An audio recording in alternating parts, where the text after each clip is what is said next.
Hi friends, ఇక్కడ చూసారా మా ఆయన ఏంటి ఇలా కూర్చో ఉన్నారు అనుకుంటున్నారా? ఇక్కడ వచ్చేసి మా ఆయనకి ఫుల్ ఫీవర్ అన్నమాట. ఫీవరు జలుబు చేసి తల భారంగా ఉందండి. అందుకే మా ఆయనకి అయితే కొమ్మశకం అయితే వేస్తున్నామండి. కొమ్మశకం. సో ఇలా కొమ్మశకం అనేది నా చిన్నప్పుడు అయితే మా అమ్మ కింద ఇటుకురాళ్ళు కాల్చి నీళ్లు కాగబెట్టి అలా వేసేదన్నమాట. ఇప్పుడు అలాంటి పద్ధతులు ఎవరు ఫాలో అవ్వట్లేదు కాబట్టి మేమైతే ట్యాబ్లెట్స్ తీసుకొచ్చి మా ఆయనకైతే చాలా అంటే చాలా భారం ఉందండి. అందుకే ఇలా అయితే ట్రై చేస్తున్నాము. సో మీలో కూడా ఎవరైనా కొమ్మశకం అనేది వేసుకో ఉన్నారా? అయితే తప్పకుండా కామెంట్ అయితే చేయండి.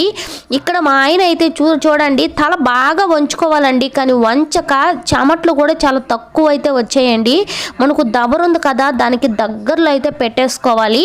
మామూలుగా మెడికల్ షాప్లో ట్యాబ్లెట్స్ తీసుకొచ్చేసి ఇందులో వేసి ఆ ఆవిరంతా కూడా మన తలకు పట్టిందంటే వెంటనే ఉపశమనం అయితే వస్తుంది. అందుకని మేము ఇలా చేసాము. మీరు కూడా చేస్తుంటే తప్పకుండా కామెంట్ చేయండి. Bye bye.